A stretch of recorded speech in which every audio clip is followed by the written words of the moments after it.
Imagine for a moment that you're going on a trip. Imagina que vas a salir de viaje. Te han regalado los boletos. Un amigo pagó por ellos. Todo lo que tienes que hacer es empacar y presentarte en el aeropuerto.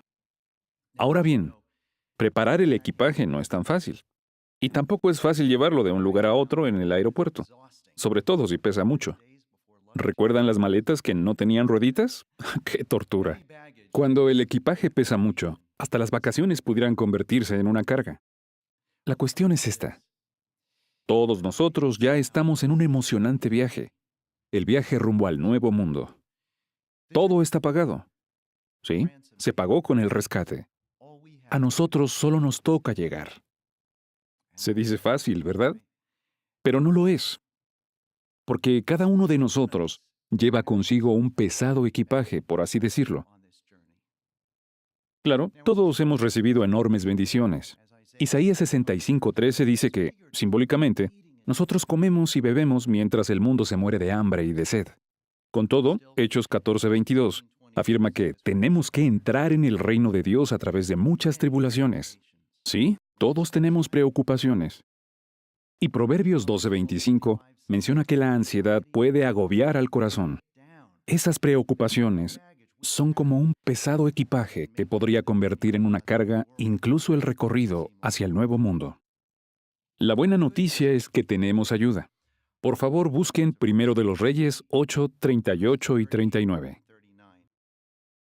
Allí encontramos la oración que hizo Salomón, en representación del pueblo, cuando se dedicó el templo.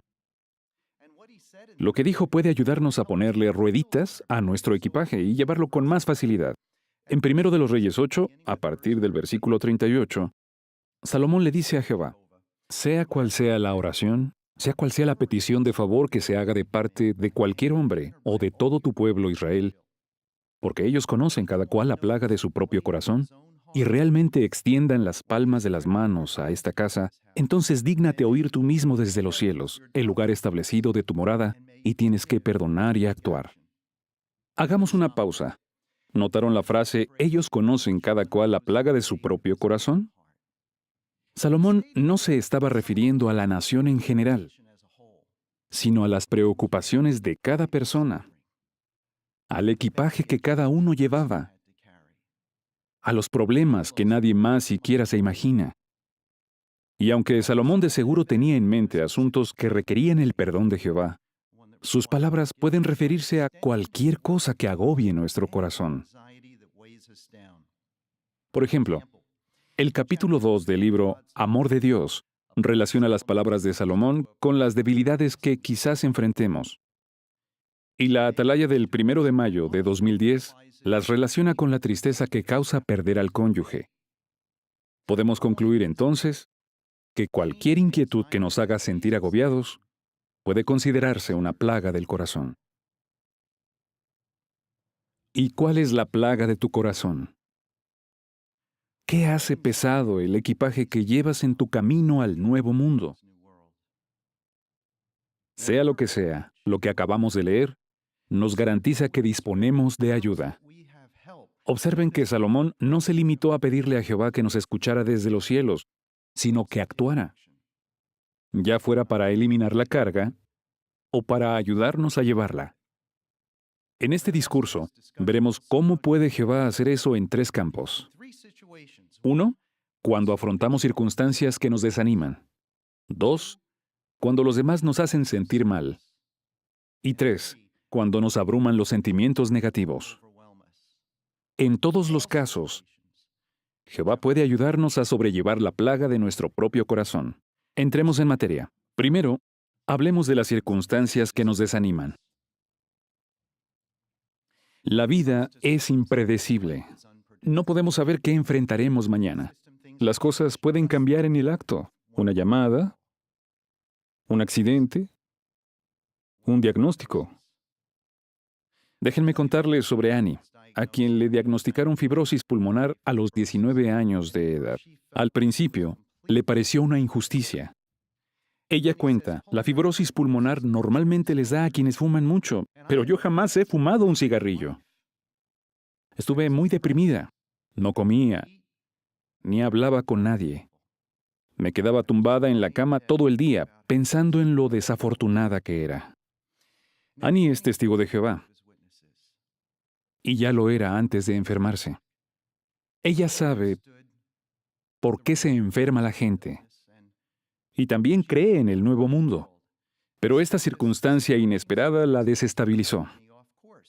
Annie sigue diciendo, oraba una y otra vez, pero sentía que le estaba hablando a la pared. La verdad, seamos jóvenes o mayores, podríamos sentirnos como ella. Estamos acostumbrados a orar a Jehová cuando pasamos por una situación complicada. Pero si las cosas no mejoran, podemos llegar a preguntarnos si a Él realmente le importa, o si siquiera se da cuenta de lo que nos sucede. Pasar por una circunstancia adversa puede ser una plaga del corazón. ¿Qué hacer en un caso así? Bueno, analicemos 2 Corintios 12, 7 a 9. Allí veremos que Pablo sobrellevaba una situación desalentadora a la que llamó una espina en la carne, pero no se dan detalles de lo que era. Quizás se trataba de un problema de salud. Ahora bien, al leer esta parte, identifiquemos dos cosas. 1, lo que Pablo sí podía controlar. Y 2, lo que no podía controlar. Leamos a partir de 2 Corintios 12, 7. Para que no me sintiera desmedidamente ensalzado, me fue dada una espina en la carne, un ángel de Satanás, que siguiera abofeteándome, para que no me ensalzara desmedidamente. Tocante a esto, 3 veces supliqué al Señor que ésta se apartara de mí. Y, con todo, Él realmente me dijo, mi bondad inmerecida es suficiente para ti, porque mi poder está perfeccionándose en la debilidad. Veamos aquí las dos cosas. Primero, ¿qué era lo que Pablo no podía controlar? Obviamente, la situación en sí, la espina en la carne. Ya había orado 3 veces al respecto, pero no había pasado nada. Él no podía hacer nada para cambiar las cosas. Pero, ¿qué era lo que sí podía controlar? Su reacción. Y eso implicaba aceptar la realidad. Pablo aceptó su realidad a tal grado que pudo expresarse así en el versículo 9. Muy gustosamente prefiero jactarme de mis debilidades. Cuando Pablo logró entender que su situación no iba a cambiar, no perdió el tiempo preguntándose si Jehová realmente lo amaba. No decía, ¿por qué a mí? Ni se la pasaba comparando su vida con la de los demás. No, Pablo aceptó las cosas como eran.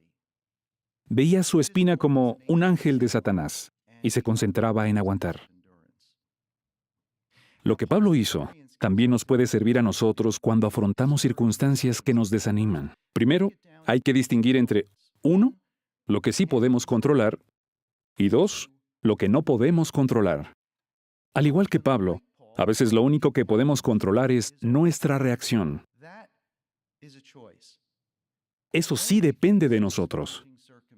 Ante una situación complicada, podríamos optar por amargarnos, enojarnos con Jehová.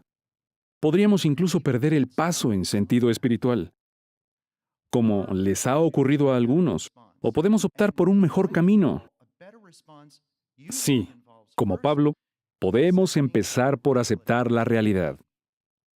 Es verdad que puede sonar duro, pero hacerlo es fundamental. ¿Por qué? La Despertad de abril de 2014 da la respuesta en la página 7 cuando dice que si aceptamos que hay cosas que no podemos cambiar, quizás encontremos nuevas formas de sobrellevarlas y veremos que es posible controlar hasta cierto grado circunstancias que parecían incontrolables. ¿Recuerdan al hermano Harold King? Él fue encarcelado por su fe, confinado a una celda de menos de 4 metros cuadrados. Definitivamente no podía controlar la situación, pero sí su forma de reaccionar. Una vez que aceptó su realidad, se concentró en las cosas que sí podía hacer, a pesar de encontrarse encerrado entre 4 paredes. Oraba, se aprendía de memoria textos bíblicos, componía canciones del reino, celebraba él solo la conmemoración. Hasta predicaba imaginándose a los amos de casa. Como vemos, cuando aceptó su realidad, pudo asumir, hasta cierto grado, el control de circunstancias que parecían incontrolables. Un hermano y su esposa, que estaba enferma de cáncer, se esforzaron por hacer algo parecido. No podían controlar la enfermedad. Pero ¿qué sí podían controlar? En agosto de 2011, Despertad publicó sus palabras. Decidimos pasar un día cada cierto tiempo sin mencionar para nada el cáncer y centrarnos más bien en los aspectos positivos de nuestra vida. Era como tomarnos unas vacaciones de la enfermedad. Sí, ellos lo llamaban un día sin cáncer. Haciendo esto, la pareja pudo manejar mejor la situación. Otros quizás decidan hacer algo distinto, pero la idea es la misma. Cuando aceptamos la realidad, es más probable que encontremos formas de sobrellevar o incluso de conservar cierto grado de control. ¿Pero es aceptar la realidad lo único que podemos hacer? No. El artículo Amoldándose a la vida con lo incambiable, de la Atalaya del 15 de agosto de 1978, sugería que, sin importar la situación en que nos encontremos, siempre tratemos de buscar lo bueno entre lo malo. Eso es justo lo que hizo el apóstol Pablo. Si volvemos a leer 2 Corintios 12:7, veremos que en 2 ocasiones él afirmó que su espina lo había ayudado a no ensalzarse desmedidamente, a ser más humilde. Primer beneficio. Y en el versículo 9 dijo que el poder de Dios se perfeccionaba en la debilidad. Segundo beneficio, las pruebas ayudaron a Pablo a confiar más en Jehová. Hablemos de un tercer beneficio que obtuvo Pablo. Vayamos a Filipenses 4:11. La carta a los Filipenses se escribió solo 5 o 6 años después de que Pablo les hablara a los corintios sobre su espina en la carne. ¿Estaría pensando Pablo en aquella espina cuando escribió lo que vamos a leer? Filipenses 4:11 dice hacia el final: He aprendido, en cualesquiera circunstancias que esté, a ser autosuficiente, es decir, a estar contento, según la nota. Aquí Pablo expresa una verdad fundamental. Ser feliz no depende de tener una vida ideal. Pero a veces nos expresamos como si así fuera. Decimos cosas como, voy a ser feliz cuando me den otra asignación de trabajo. Voy a ser feliz cuando me case. Voy a ser feliz cuando tenga una nueva habitación. Voy a ser feliz cuando tenga otro compañero de cuarto. En esencia, estamos diciendo, solo voy a ser feliz si cambian mis circunstancias.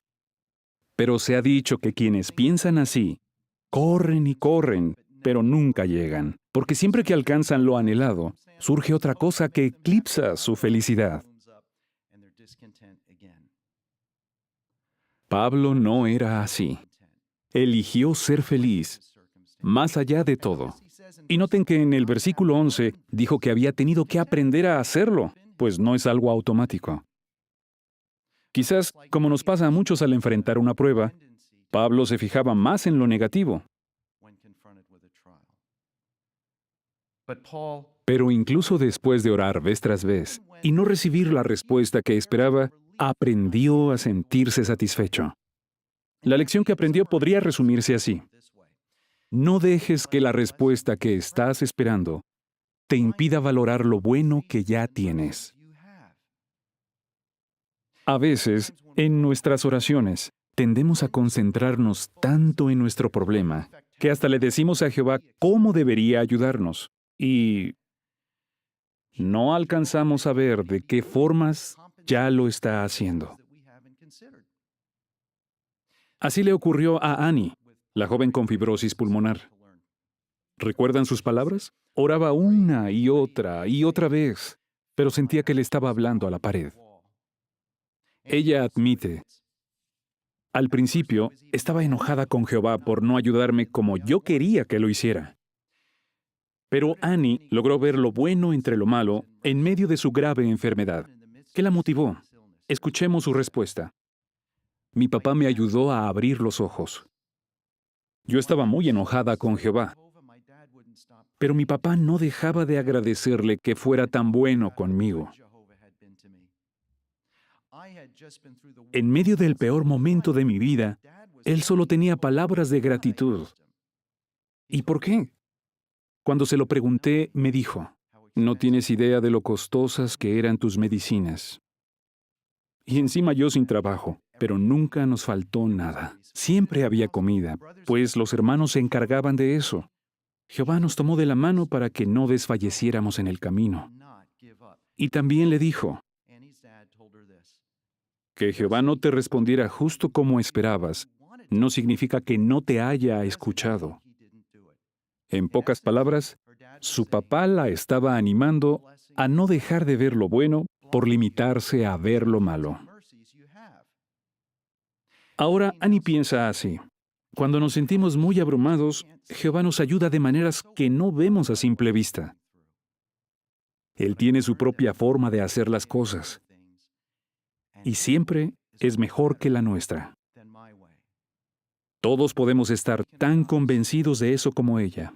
Si nos esforzamos por siempre buscar lo bueno entre lo malo, nos resultará más fácil sobrellevar cualquier plaga de nuestro corazón. Repasemos. ¿Cómo nos ayuda el ejemplo de Pablo cuando afrontamos circunstancias que nos desaniman? 1. Hay que aceptar la realidad. Así, con un enfoque más claro, encontraremos formas de lidiar con la situación. 2. Busquemos lo bueno entre lo malo. No dejemos de valorar lo que ya tenemos por estar pendientes de otra respuesta a nuestras oraciones. Estas dos cosas nos ayudarán a sobrellevar cualquier situación que se haya convertido en una plaga de nuestro corazón. Hablemos ahora del segundo campo. Cuando los demás nos hacen sentir mal. Una hermana, a quien llamaremos Elena, ha sido precursora por 6 años.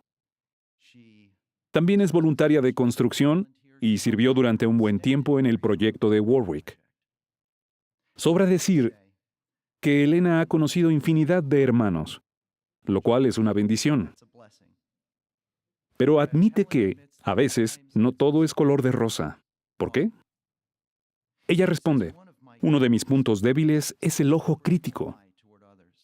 Rara vez me llevo una buena impresión cuando converso con alguien por primera vez. Solo me fijo en lo que no me ha gustado de la persona. Para mí, hasta las personas más agradables se ríen de más, son demasiado populares o hasta demasiado espirituales.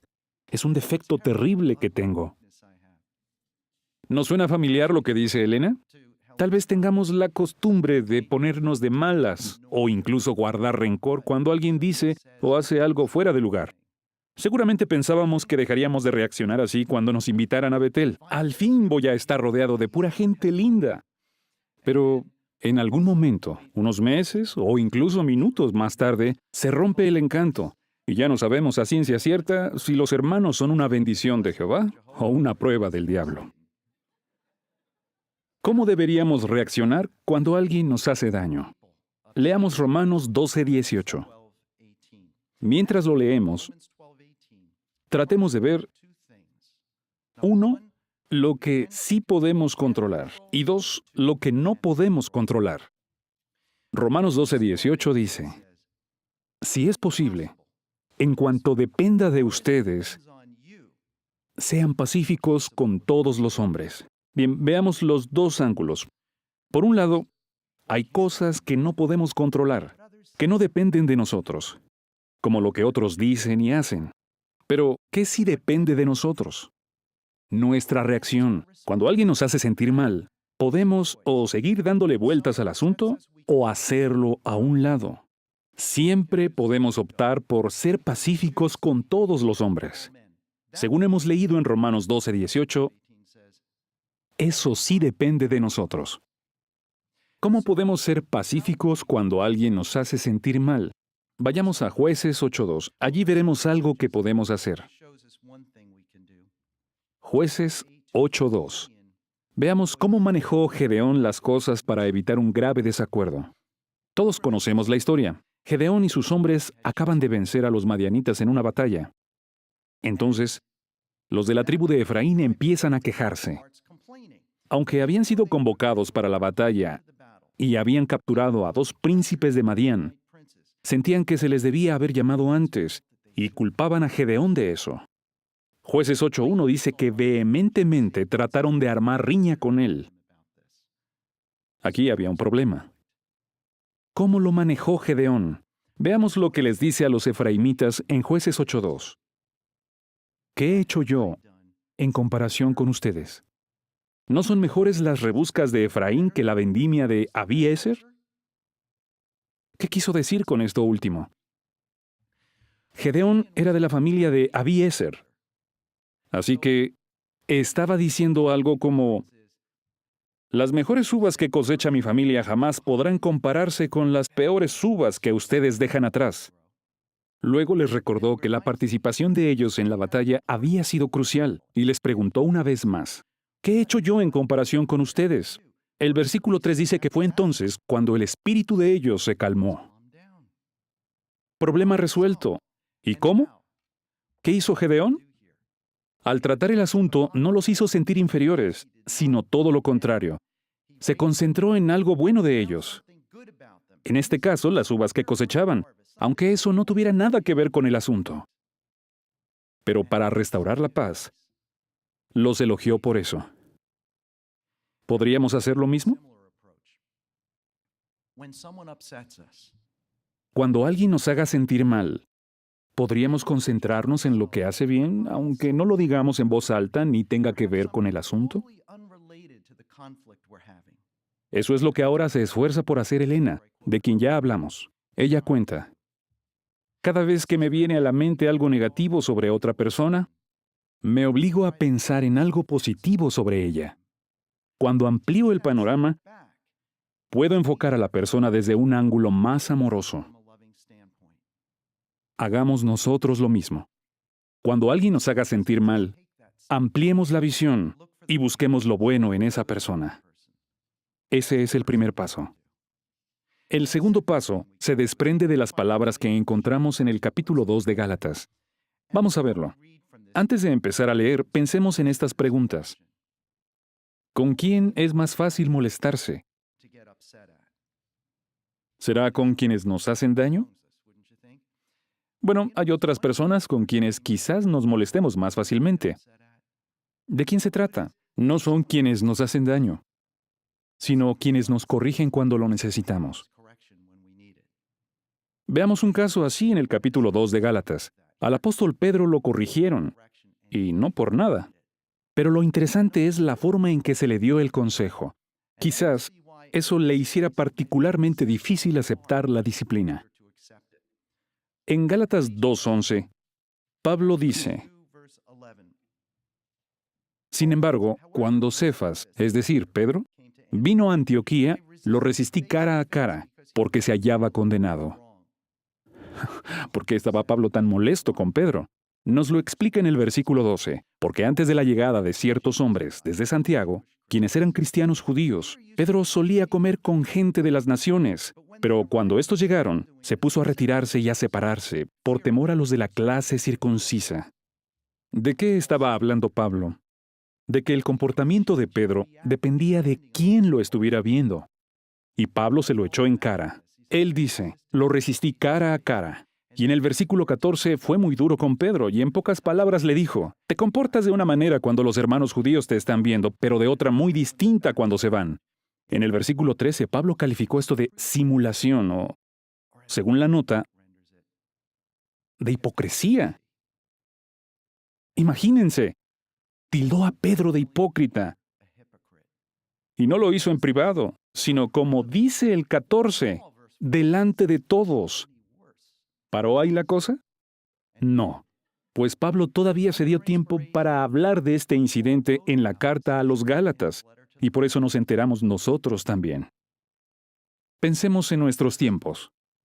Ahora, los mensajes electrónicos pasan de una persona a otra, y cuando circulan a toda velocidad, se dice que se hacen virales.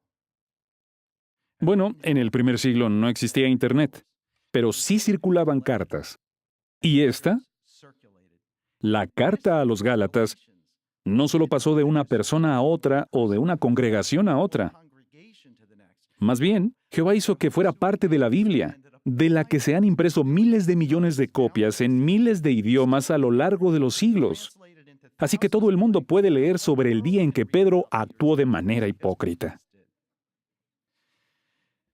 La Biblia no dice cuál fue la primera reacción de Pedro. Quizás se haya molestado con Pablo, pero al final eligió abogar por la paz. ¿Cómo lo sabemos? En su segunda carta, escrita entre 12 y 14 años después, Pedro llamó a Pablo nuestro amado hermano y dijo que era un hombre a quien Jehová había concedido sabiduría. Así lo dice segunda de Pedro 3:15. Así que Pedro admiraba a Pablo y con justa razón reconocía que era capaz de ver más allá de la superficie, no solo en temas espirituales, sino al tratar con la gente, incluido él. En lugar de verlo como rival, Pedro lo consideraba una bendición. ¿Y todo por qué? Porque eligió ser pacífico. Todos nosotros podemos ser así. De hecho, tenemos que serlo. ¿Por qué?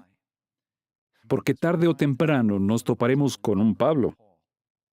Sí, con alguien que nos diga lo que necesitamos oír y que nos aplique el consejo sin anestesia y en el peor momento. Sin duda nos va a doler, pero a veces lo que más nos duele es lo que más necesitamos. Ahora bien, si optamos por ser pacíficos como Pedro, podremos soportar el dolor que nos cause tanto quien nos haga daño como quien nos dé un consejo. Claro, seamos sinceros. No es fácil ir tras la paz. Pudiéramos tener la costumbre de defendernos demasiado. Y, ¿cómo no? Si vivimos en un mundo en el que la gente siempre le echa la culpa a alguien más. Si algo se rompe, es culpa del fabricante. Si nos dan una multa, es solo porque el oficial tiene que llenar una cuota. Si el hijo reprueba una asignatura, es porque el maestro no sabe nada de nada. A muchos les parece que corregir es agredir, no instruir. Pero la Biblia no apoya esa opinión. Es más, habla de personas que conservaron o perdieron la bendición de Dios por su manera de reaccionar a la disciplina. Entonces, si elegimos el camino del rencor cuando alguien nos corrija, estaremos permitiendo que los sentimientos nos dominen. El rencor es muy pesado y va a hacer que nuestro equipaje sea todavía más difícil de llevar hasta el nuevo mundo. ¿Y quién necesita eso? Mejor elijamos ser pacíficos cuando nos hagan daño y también cuando nos corrijan. Repasemos. ¿Cómo podemos aligerar nuestro equipaje cuando alguien nos hace sentir mal? Primero, como Gedeón, hablemos de las uvas. Es decir, encontremos algo bueno en esa persona. Segundo, como Pedro, valoremos la disciplina sin importar cómo nos la den. Estas dos cosas pueden hacer más llevadera nuestra carga al tratar con los demás. Hablemos ahora del tercer y último campo, cuando nos abruman los sentimientos negativos. Somos imperfectos y por eso no nos vemos como somos en realidad. Por ejemplo, Romanos 12:3 dice que algunos piensan que son más importantes de lo que realmente son.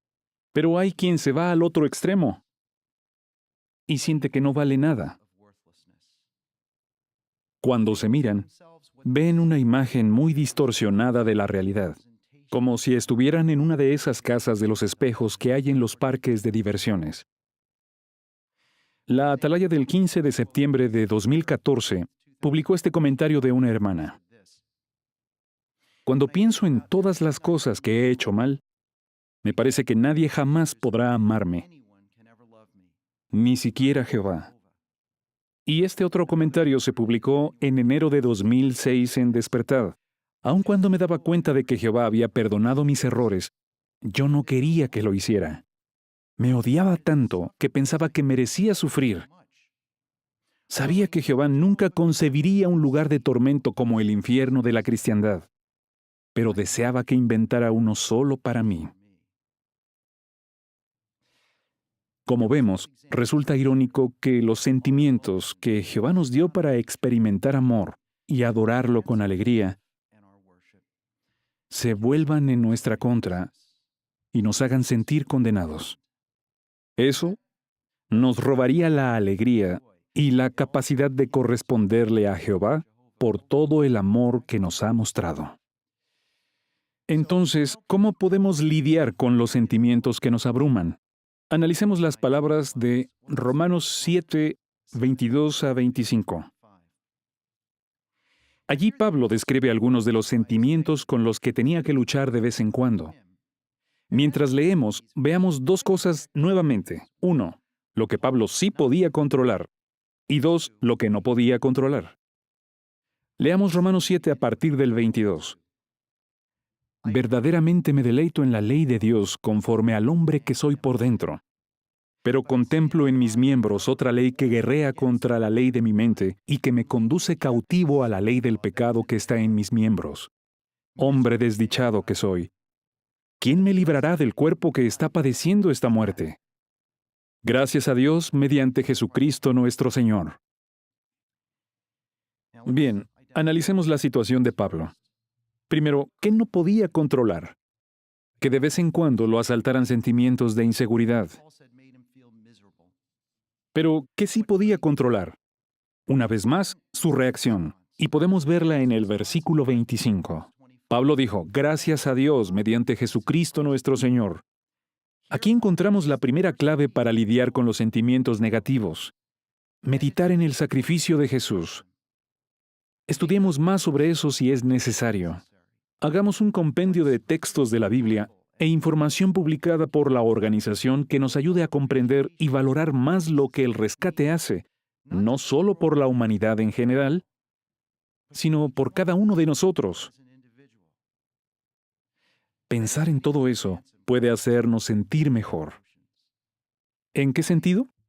La atalaya del 1 de abril de 1995 dice, el sacrificio redentor de Cristo es sin duda la respuesta más convincente a la mentira satánica de que nada valemos y que nadie nos quiere. Pensémoslo un segundo. ¿Por qué se dice que la idea de que no valemos y que nadie nos quiere es una mentira satánica? ¿Quién sale ganando si empezamos a creer que Jehová no nos quiere? ¿Quién gana si empezamos a condenarnos a nosotros mismos? ¿Quién se beneficia si terminamos convenciéndonos de que no vale la pena seguir adelante? Obviamente es Satanás. Y qué ironía. ¿No es Satanás quien no se merece que Jehová lo ame? Sí, es Él. ¿Quién está más allá del perdón de Dios? Él. ¿A quién no le puede ayudar el sacrificio de Jesús? A Él. Y aún así, con una de sus más grandes artimañas, como dice Efesios 6:11, Satanás quiere que nosotros llevemos a cuestas los sentimientos de condenación que a él le corresponde cargar. Pero el rescate nos brinda la oportunidad de quitarnos todo eso de encima. Eso hizo Pablo. A veces se sentía muy mal, como hemos leído en Romanos 7:24. Pero en Gálatas 2:20 afirmó, vivo por la fe que es para con el Hijo de Dios que me amó y se entregó por mí. Al decir estas palabras, no es que Pablo se estuviera dando demasiada importancia. Más bien, tenía muy clara una verdad fundamental. Cristo dio su vida por los pecadores, no por seres perfectos. Pablo estaba muy al tanto de sus errores, y eso mismo le confirmaba que era de la clase de personas por las que Cristo había muerto.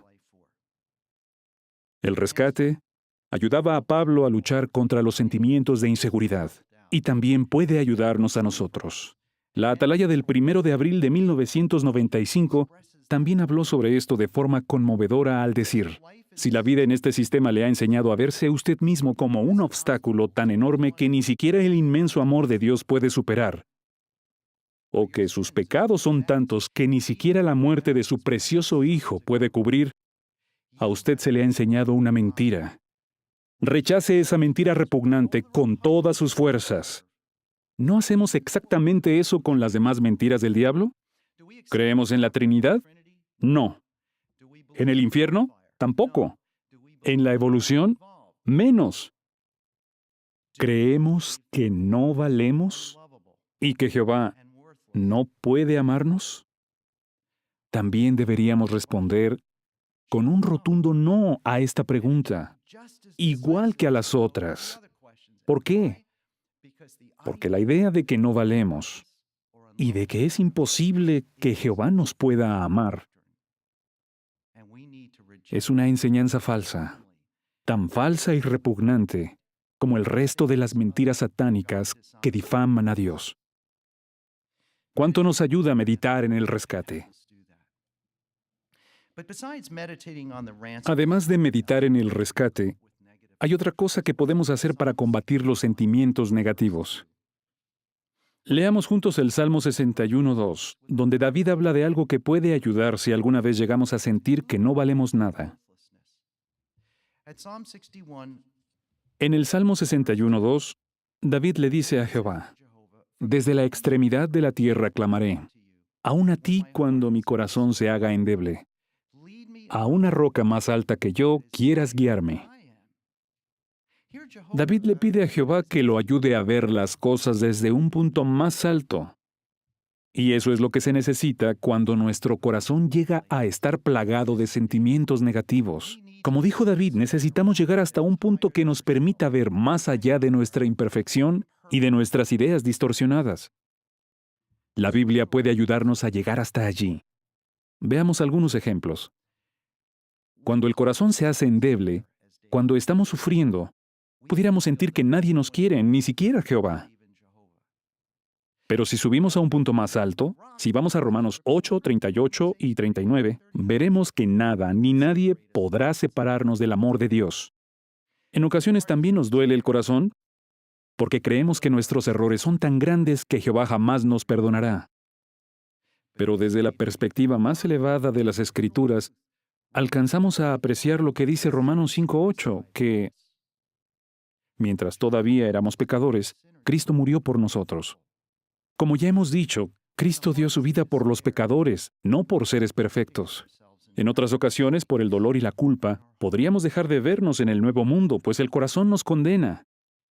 Pero lo que se puede ver desde un punto más alto es lo que dice 1 de Juan 3:20. Dios es mayor que nuestro corazón y conoce todas las cosas. Y eso incluye las cosas que han hecho que seamos tan severos con nosotros mismos. Poco a poco, podemos empezar a ver estos asuntos que nos preocupan desde un punto de vista más elevado, el de Jehová. Miremos de nuevo las cosas desde un punto más alto. Vayamos a Malaquías 3:17. El capítulo 3 de Malaquías habla sobre el templo espiritual de Jehová, pero también refleja el gran valor que Él le confiere a su pueblo. Leamos Malaquías 3:17. «Y ciertamente llegarán a ser míos, ha dicho Jehová de los ejércitos, en el día en que produzca una propiedad especial». Una propiedad muy valiosa. Paremos un momento. ¿Vemos qué orgulloso se siente Jehová de sus siervos? Él dice, llegarán a ser míos. Incluso llama a su pueblo una propiedad especial. Y no vayamos a pensar que la Biblia lo expresa así solo para hacernos sentir bien o por echarnos flores. Nada de eso. Para Jehová, su pueblo es realmente especial. ¿Por qué razón? Porque Él mismo lo ha ido formando. En otras palabras, Jehová va esculpiendo con esmero hermosas cualidades en cada uno de nosotros. Por eso nos valora tanto. Como hemos visto en el Salmo 61:2, cuando el corazón se hace endeble, quizás solo veamos lo negativo en nosotros. Pero si subimos a un punto más alto, podremos apreciar la verdad expresada en Malaquías 3:17, que pese a nuestros defectos, somos una propiedad especial de Jehová. Y si nos cuesta aceptar ese hecho, no olvidemos que es Jehová el que decide quién es especial, no nosotros. A una hermana que tenía una imagen deformada de sí misma, la animaron a meditar en eso. Ella cuenta, una cristiana muy madura me ayudó a verme desde una óptica más realista, como persona imperfecta que soy, con mis defectos y virtudes, ni mejor ni peor que los demás, quienes también están luchando contra sus imperfecciones. Y uno de mis ancianos también me ayudó mucho al asegurarme que nadie puede acercarse a Jehová a menos que Él lo atraiga con su espíritu, como dice Juan 6:44. Así que Jehová debe haber visto algo bueno en mí. ¿Y quién soy yo para menospreciar lo bueno que Él ve? Ella se ha ido alejando de la imagen distorsionada de sí misma y comienza a verse tal como la ve Jehová. Nosotros podemos hacer lo mismo. Claro, no es fácil. En 2 Corintios 10:4 se habla de cosas fuertemente atrincheradas que debemos hacer a un lado, como ciertos razonamientos. Uno de ellos podría ser la idea equivocada de que no valemos para Jehová. Esa forma de pensar puede estar tan arraigada en nosotros que quizás tengamos que orar una y otra vez al respecto y estudiar y meditar más sobre el rescate, como ya hemos dicho. Así, a medida que vayamos viendo las cosas desde un punto más alto, el de las Escrituras, nos será más fácil alejarnos de aquella casa de los espejos y empezar a vernos como Jehová lo hace. Hagamos un repaso. ¿Qué nos ayudará a combatir esos sentimientos negativos que tanto nos abruman? Primero, meditar en el sacrificio de Jesús, la respuesta más convincente a la mentira satánica de que no valemos nada y de que Dios no nos ama. Segundo, ir viendo las cosas desde un punto más alto, el de las verdades de la Biblia, la cual nos permite vernos como Jehová nos ve. Estas dos cosas pueden ayudarnos a sobrellevar los sentimientos negativos que podrían convertirse en una plaga en nuestro corazón. Para terminar, un pensamiento final. Sea cual sea la plaga de nuestro corazón, así no hayamos hablado de ella hoy, sigamos muy activos en sentido espiritual. Eso aliviará la carga. En Betel, contamos con la bendición de tener mucho que hacer en la obra de Jehová. Aunque sinceramente estemos donde estemos, las actividades espirituales nos ayudan a mantener el equilibrio y a llevar a la práctica los principios analizados en este discurso. Pero, lo que más puede ayudarnos a sobrellevar la plaga de nuestro corazón es lo que dice el Salmo 62, 1 y 2. Vamos a leerlo. Estas palabras de David realmente pueden aligerarnos la carga. Sí, hacerla más fácil de llevar. Salmo 62, a partir del versículo 1, dice, realmente hacia Dios mi alma está esperando en silencio. De Él procede mi salvación. Realmente Él es mi roca y mi salvación, mi altura segura. No se me hará tambalear mucho. Fijémonos en esta última expresión, no se me hará tambalear mucho. ¿Qué significa? ¿Y cómo nos ayuda con la plaga de nuestro corazón? Permítanme ilustrarlo. El año pasado, mi esposa y yo regresábamos a Nueva York en un vuelo desde la ciudad de El Paso. De repente pasamos por una turbulencia, y no cualquier turbulencia. Había tanto movimiento que el capitán le ordenó a la tripulación sentarse y abrochar sus cinturones de seguridad. Fue un momento espantoso. Pero sobrevivimos, como podrán ver.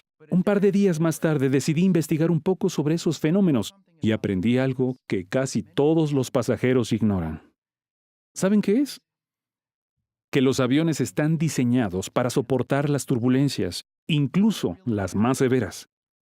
De hecho, cuando los pilotos optan por esquivar una de ellas, no lo hacen porque haya grandes riesgos, sino porque están pensando en nuestra comodidad, en que no se nos derrame el café. Una turbulencia puede sacudir un avión, pero no más allá de lo que puede soportar. Del mismo modo, para sobrellevar la plaga de nuestro corazón, debemos comprender el verdadero alcance de las turbulencias de la vida. Al atravesar por ellas, no entremos en pánico, no arañemos el asiento, no pensemos que viene lo peor, que nos vamos a estrellar, porque podemos estar seguros de que, como al rey David, las turbulencias de la vida no van a sacudirnos demasiado, más allá de lo que podamos soportar. Sí, podemos seguir el vuelo. ¿Por qué? no por nuestras propias fuerzas, sino porque pensamos como David, quien dijo de Jehová en el versículo 2, Él es mi roca y mi salvación, mi altura segura. En efecto, las pruebas nos pueden sacudir, pero con la ayuda de Jehová, nunca nos derribarán. Entonces, cuando se te presente una prueba, cuando afrontes circunstancias que te desanimen, cuando los demás te hagan sentir mal, o cuando te sientas abrumado por los sentimientos negativos, recuerda que puedes refugiarte en Jehová, seguro de que siempre te ayudará a sobrellevar la plaga de tu propio corazón.